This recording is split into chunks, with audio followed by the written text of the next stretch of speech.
Fala galera, beleza? Eu sou o Matias. Dessa vez eu vim trazer para vocês aí algumas dúvidas referente ao curso de comissário de voo. Algumas pessoas estão com algumas dúvidas sobre idade, salário, sobre altura, se existe alguma indicação, como anda o mercado de trabalho, eu vou responder para vocês. Prende la luna, tintarella,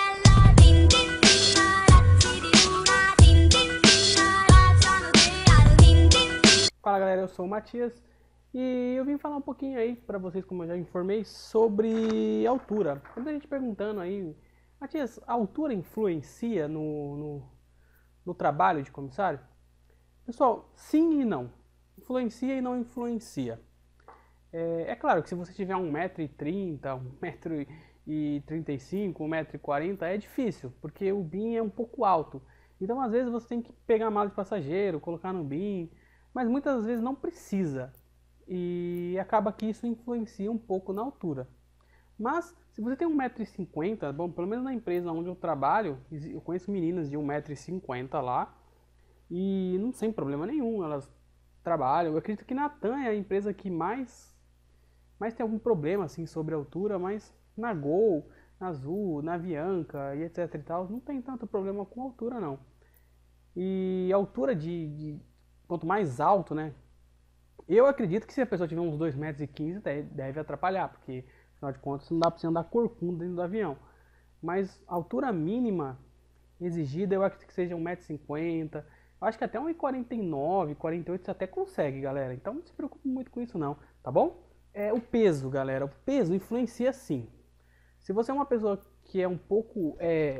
se você é um pouco obesa, isso pode atrapalhar um pouco. Mas não fisicamente e não esteticamente falando, mas pelo fato de você atrapalhar dentro do avião. Não tô falando nada sobre, não tem preconceito nenhum. Longe de mim, gente, não é isso que eu quero dizer. Eu tô informando o que a empresa exige, mais ou menos. A sua locomoção dentro do avião pode atrapalhar um pouco, porque às vezes tem que ficar no meio do avião, na hora do embarque, e isso às vezes atrapalha um pouco se você for uma pessoa muito obesa.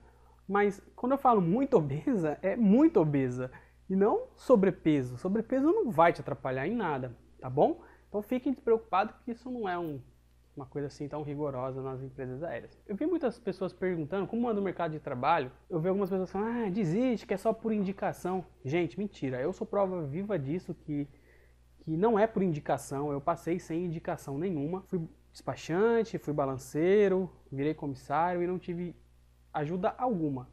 Foi mais mérito próprio.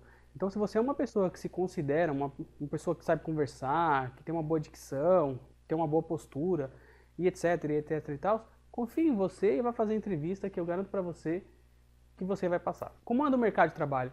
Gente, o mercado de trabalho na aviação é um mercado que ele é um pouco, como é que eu posso dizer, ele é instável. Tem ano que está contratando, tem anos que não estão contratando, em alguns anos contratam demais, em outro ano mandam embora demais. Porque o que acontece? Isso depende muito do nosso país, né? O Brasil está uma porcaria agora, esse ano de 2015. Então, o mercado de trabalho está um pouco instável. Então, contrata muito, mas manda muito embora também. E isso depende também de como a empresa está organizando o seu ambiente interno. Se a empresa tem a necessidade de fazer voo internacional, ou se abre algum slot para alguma empresa fazer um voo internacional, ela vai precisar de funcionário, porque ela tem uma quantidade X de avião, ela precisa de uma quantidade maior, às vezes, de funcionário dentro de um avião para fazer uma tripulação, né? Para fazer um voo internacional.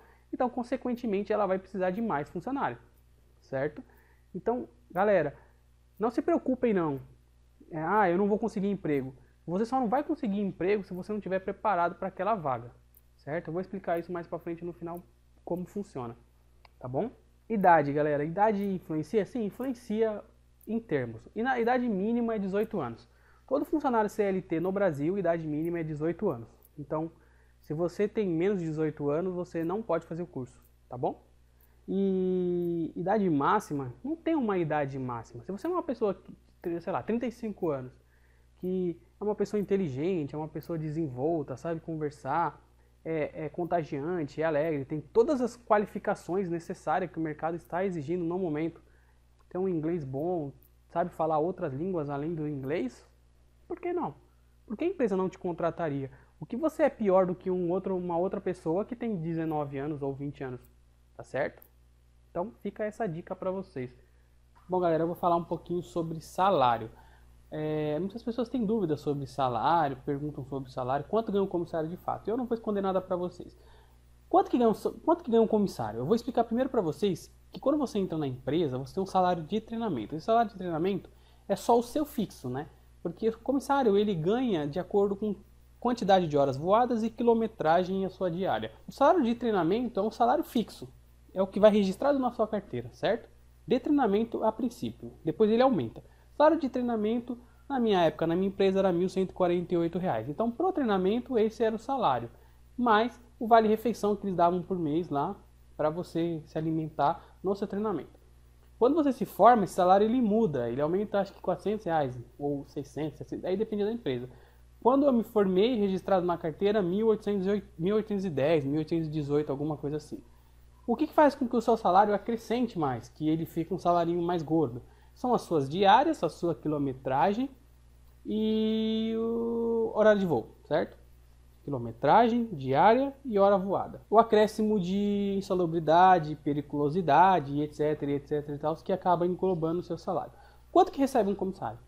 Bom, um comissário já formado, já atuando no mercado, ele recebe por base mais ou menos de salário. Eu vou passar para vocês por base do salário que eu recebi mais de quando eu voei mais. Eu recebi de salário, deu 3.580, trabalhando bastante, incluso adicional noturno e etc e tal, mais a diária, que deu 1.800 e pouco. Então você pega os dois salários e faz a somatória. Lembrando que a sua diária, ela não conta como um salário, né? Ela é um complemento da sua necessidade do seu salário. Então, você utiliza a sua diária para comer, para fazer compras, quando você vai nos pernoites, ela é voltada para comer. Piloto usa a sua diária, acredito eu que a maioria é 100% para comer. Eles usam muito para comer. O comissário ele já faz uma divisória disso. Ele pega metade da sua diária, utiliza metade para comer e metade para complementar a sua renda. Então, digamos que se você ganha R$ 5.000, você pode ter certeza que R$ 1.000 ali você tira para comer. Gasta bastante para comer, galera. A gente gasta, parece que não, mas gasta. Então, o mês todo você come R$ 1.000. Se alimenta R$ 1.000. E os outros R$ 4.000 é o que você consegue guardar aí para fazer os seus gastos diários. Beleza? Espero que tenha tirado essa dúvida de vocês aí de quanto ganha um comissário. Isso eu estou falando do nacional. Fica entre R$ 4.000 e R$ 5.000. Mais que isso, eu não conheço ninguém que tenha ganhado mais que 5.000. Pode até chegar a uns 5.200, mas é bem difícil, tem que voar bastante. Internacional, ele varia de 5.000 a R$ 7.000, porque tem outros agregantes aí na sua escala, na sua quilometragem, como eu disse. Comissário ganha por hora voada e quilometragem. Temos uma regulamentação? Sim, temos. Mas para voo internacional, às vezes você voa em distâncias maiores. Então isso acrescenta no seu salário, tá bom? Galera, espero ter explicado para vocês aí, ter sanado algumas dúvidas para vocês. Se vocês gostarem do meu canal, se inscrevam lá embaixo, curtam o meu canal que me ajuda bastante. Obrigado e valeu!